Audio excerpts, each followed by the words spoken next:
On the 10th of September 1935, the White Star liner, the RMS Olympic, was sold for scrap before she left Southampton for the final time.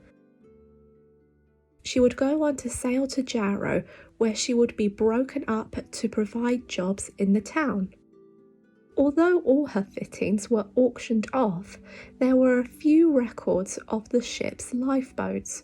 So here's the question: what happened to them? The story of the lifeboats began at Queen's Island in Belfast, where 20 Englebart lifeboats were built while the Olympic and later her sister ship, the Titanic, were constructed at the Harlander Wharf shipyard.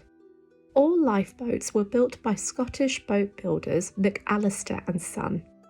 The company is known for building yachts and lifeboats, and in May 1911, 1 month before the Olympics' maiden voyage, the company agreed with the Danish captain to build collapsible lifeboats, which would deliver the Englehart lifeboats to Belfast, where they would be fitted onto the Olympic.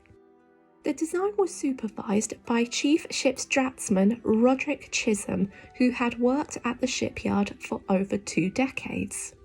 While all the lifeboats were made by local designers, the lifeboat davits were designed by Axel Wilhelm and supplied the Wilhelm David Co.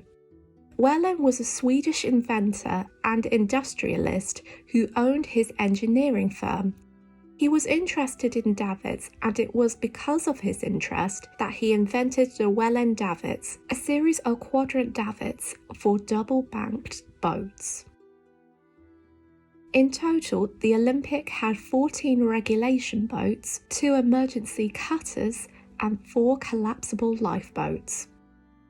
Following the Titanic disaster, 284 firemen went on strike after 24 additional but second-hand collapsible lifeboats were quickly put on the Olympic's boat deck.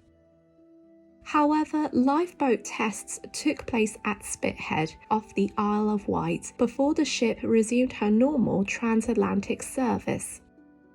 In late 1912, the Olympic had a refit where she had additional davits added to her deck, bringing the total up to 64.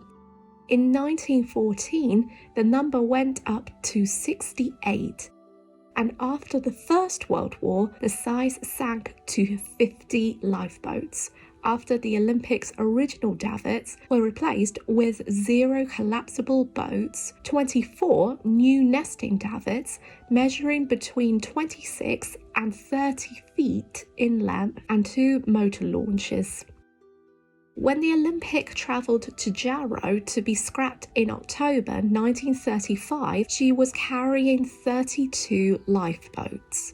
However, there's no further information on what happened to the lifeboats, and it is likely that they were taken off at the Thomas W. Ward shipbreakers and were scrapped.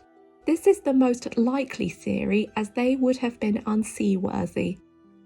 If some of the Olympic's lifeboats did survive, they could have been salvaged or rescued to be placed on other liners. But since records of the lifeboats were difficult to track, we may never know where their whereabouts will be.